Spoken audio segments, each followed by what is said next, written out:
Biglang lumipat sa inner lane ng motorsiklong yan at nabundol ng pulang kotse sa Talisay City, Cebu.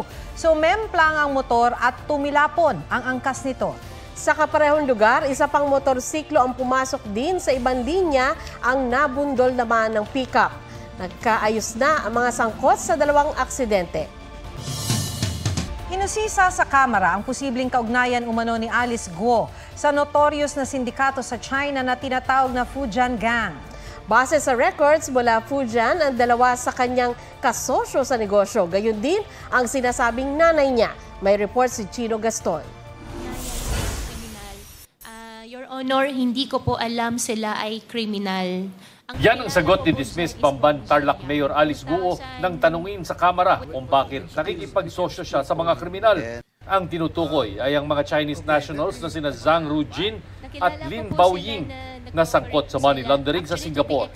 Business partner sila ni Guo sa Baofu Land Development kasamang Chinese fugitive na si Huang Ziyang na itinuturing na boss of all bosses ng mga pogo. Ang nakilala ko po dyan is Huang Ziyang. Way back 2017 or 2016.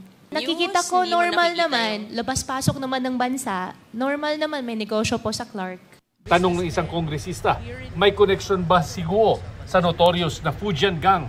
Base sa records ng Bureau of Immigration, galing sa Fujian si Li Wenyi na nanay ni Guo Waping na sinasabing tunay na pangalan ni Alice Guo. Tubong Fujian din sina Baoying at Zhang na kasosyo ni Guo. I wonder, Mr. Chair, if these are merely coincidences? Your Honor, I'm not aware. First time ko po siya narinig ngayon araw. Are you from Fujian? Your Honor, yung dad ko po from Fujian. Are you from Fujian? Yung mom ko po, Mr. Chair. Mami mo from Fujian? Yes po. Ilang beses namang tumanggi si Guo na sumagot sa mga tanong kaugnay ng operasyon ng Baofu.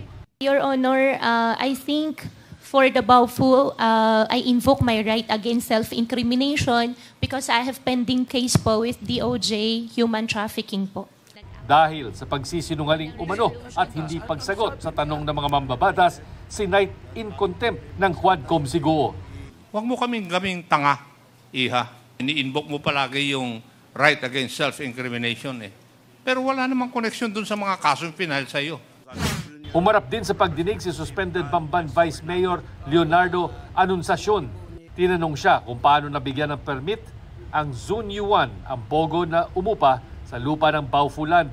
Tinawagin po ako ni Councilor Rene Rivera po na pinapa-agenda daw po ng aming Mayor Alice Guo itong sungwang technology po para susunod na session po na bigyan namin pong lono.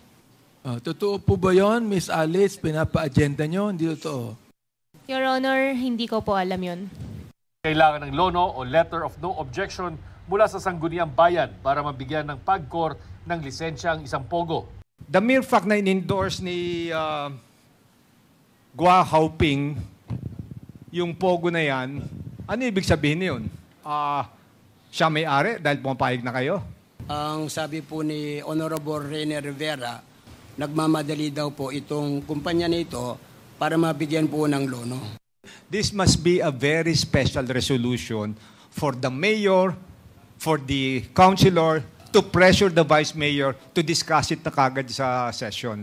Chino Gaston nagbabalita para sa GMA Integrated News. Lumabas din sa pagdinig ng Kamara na may 200 million pesos na loan si Alice Guo sa Land Bank, Development Bank of the Philippines at iba pang bangko. Hihingi raw ang Quadcom ng kopya ng mga loan o utang ni Guo ayon kay Quezon 3rd District Representative Reynan Arrogancia.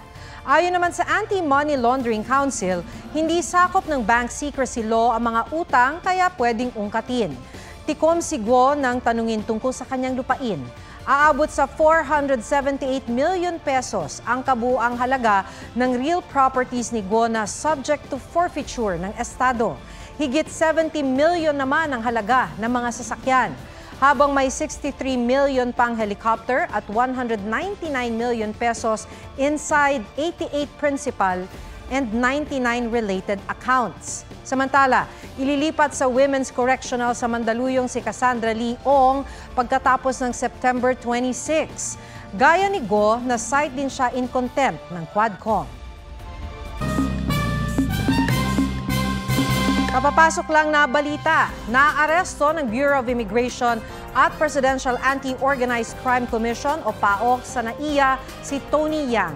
Siyang nakatatandang kapatid ng dating economic advisor ng Duterte administration na si Michael Yang. Ayon sa BI, inaresto si Tony Yang dahil sa misrepresentation at undesirability. Pineke raw niya ang impormasyon ng isang korporasyon sa Securities and Exchange Commission o SEC. Ayon kay Representative Dan Fernandez, umaasa ang Quadcom na maimbitahan si Yang sa pagdinig nila tungkol sa mga iligal na pogo. Sinusubukan pa naming kunin ang panig ni Tony Yang. Banta sa buhay ang nagtulak daw kay dating Iloilo City Mayor Jed Mabilog para umalis sa bansa matapos masama sa narco list ni dating Pangulong Rodrigo Duterte. Inilahad niya na may plano rin umanong puwersahin siyang idawit sa droga ang isang dating presidential candidate at isang dating senador. May report si Ian Cruz. The mayor of Iloilo City, I said, you're next. Patayin talaga kita. Kabilang ito sa mga video na ipinakita ni dating Iloilo City Mayor Jed Patrick Mabilog sa pagdinig ng House Quad Committee. Paulit-ulit ang pagbabanta ni Presidente Duterte, harap-harapang sinasabi, papatay daw ako. Sana ang nadanasan naming paghihirap na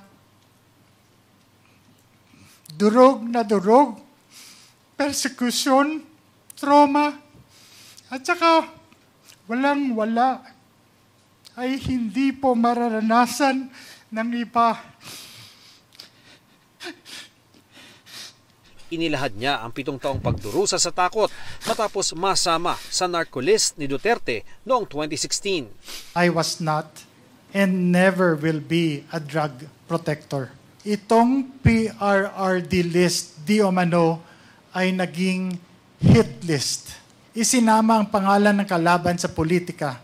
Ayon kay Mabilog, August 28, 2017, nang tumawag sa kanya si PNP Regional Director Bernardo Diaz at iniimbitahan siyang magpakita kay Noy PNP Chief Ronald De La Rosa sa Camp Crame. Pero tinawagan siya ng isang di niya pinangalanang police colonel. Warned me not to go to Camp Crame because my life was in danger. Soon after, my wife received a chilling text from a PNP colonel's wife. Do not proceed. There are 20 men surrounding your house. If you go to Camp Crame, they will kill you. Sa takot, lumipad siyang Japan kinabukasan. Sa isang mensahe, sinabihan daw siya ni General Diaz na tawagan ng isang numero. I made the call and spoke to General Bato. He told me he knew I was innocent, that I wasn't involved in illegal drugs, and he promised to help me. But he urged me to be careful, repeating his pledge to help. Pero kasunod nito, may isa pang tumawag na di rin niya pinangalanan. It was another general. Mayor, do not return. If you go to Crame, you'll be forced to point fingers to an opposition senator and a former presidential candidate as drug lords. Is it Senator Maroas, former Senator Maroas? Yes, sir. Oh, is it former Senator Drilon, which is your cousin? Yes, sir. Ang posible raw ugat, politika. Dahil hindi ka sumuporta during the 2016 presidential elections. Ganun po ba? Yes, Your Honor. Sino po ba ang nanalong presidential candidate doon sa Iloilo at that time? Your Honor, si Manuel Rojas po. The former president got the lowest percentage votes all over the country in Iloilo. Sabi ni De La Rosa, bago nawala si Mabilog, tumawag raw ito sa kanya kaya pinapunta niya ito sa Camp Crame para protektahan. Hindi raw kapani-paniwala na pinapupunta niya si Mabilog doon para patayin. Sinisika pa ng GMA Integrated News na makuha ang panig ni Diaz at Duterte, pati na ni Drilon at Rojas. Ian Cruz nagbabalita para sa GMA Integrated News. May mga bagong cloud cluster na minomonitor ang pag-asa sa loob at labas ng Philippine Area of Responsibility. Posibleng may mabuong low pressure area mula sa mga yan. Sa ngayon, habagat pa rin ang magpapaulan sa ilang bahagi ng bansa. Sa datos ng Metro Weather, may ulan sa umaga sa Ilocos Provinces, Zambales, Bataan, Pangasinan, ilang bahagi ng Samar Provinces at Davao Region. Mas malaking bahagi ng Luzon ang uulanin sa hapon kasama ang iba pang probinsya sa Northern at Central Luzon, Bicol Region, Mimaropa at Calabarzon. May mga kalat-kalat na ulan din sa Panay Island, Negros Island Region, Central at Eastern Visayas, Northern Mindanao, Barm at Sulu Archipelago. May tsansa rin ng ulan sa Metro Manila lalo sa hapon at gabi. Mga kapuso, muli kaming nagpapaalala na huwag magpapaloko at mag-ingat sa scammers. Babala ng Sparkle, may mga nagpapanggap na kanilang executive o empleyado para humingi ng donasyon para sa GMA Kapuso Foundation. Hinding-hindi yan gagawin ng Sparkle, kaya maging maingat at huwag ibibigay ang inyong personal information. Tanging sa Kapusong Totoo ng 24 Oras at sa GMA Kapuso Foundation official social media accounts at GMA Kapuso Foundation website lang makikita ang lehitimong paraan para mag-donate. Hindi sa text message o chat. Sa panahon ng deepfake at paglaganap ng maling impormasyon online, dapat daw maging bahagi ng kaalaman ng mga abogado ang cybercrime at cybersecurity, ayon sa isang senador. May report si Rafi Tima.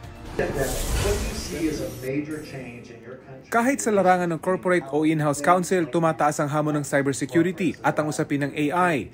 Kaya sa kanyang talumpati sa 2024 Asia-Pacific Corporate Council Alliance Conference, binigyang diin ni Senate Minority Leader Coco Pimentel ang kahalagahan ng paghahanda sa usaping ito. Cybersecurity must be a core competency among in-house counsel. The significance of the role that in-house counsel play in the era of deepfakes, malware, and the blurring perceptions of truth is understated. Bagamat mataas ang hamon ng AI, kaya raw itong tugunan. For me, the message is clear. Our machines fail us only if we let them. Pag-uusapan sa conference ang post-pandemic challenges ng mga in-house counsel tulad ng data privacy issues at digital and technological transformation sa kanilang hanay. We will all share the challenges and the experiences as in-house counsels as well as legal and regulatory developments in our respective parts in the Asia-Pacific region. Rafi Tima nagbabalita para sa GMA Integrated News. Pagiging kontrabida ni Dennis Trillo itinodo na in his villain era. Biniktima niya ang ilang cast ng Pulang Araw tulad ni Alden Richards, Barbie Forteza, David Licauco, at Sanya Lopez. Pero for fun lang naman ang lahat ng yan. #Milan Fashion Week na. Get ready with me video ni Heart Evangelista na kinunan habang nasa umaandar na van, hinangaan ng netizens.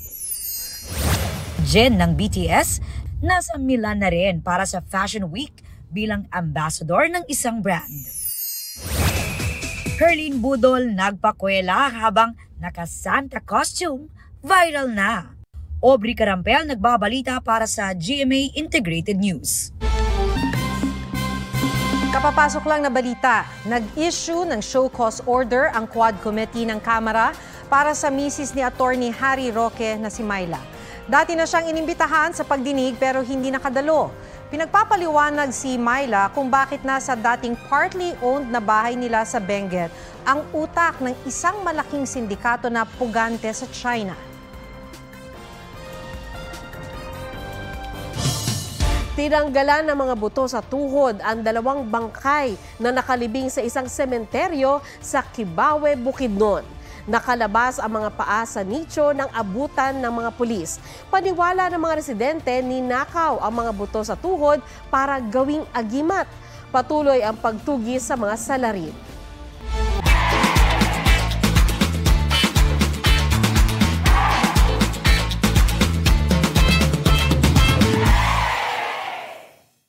Huwag magpahuli sa mga balitang dapat ninyong malaman.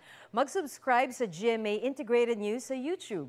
Sa mga kapuso abroad, subaybayan nyo kami sa GMA Pinoy TV at sa www.gmanews.tv.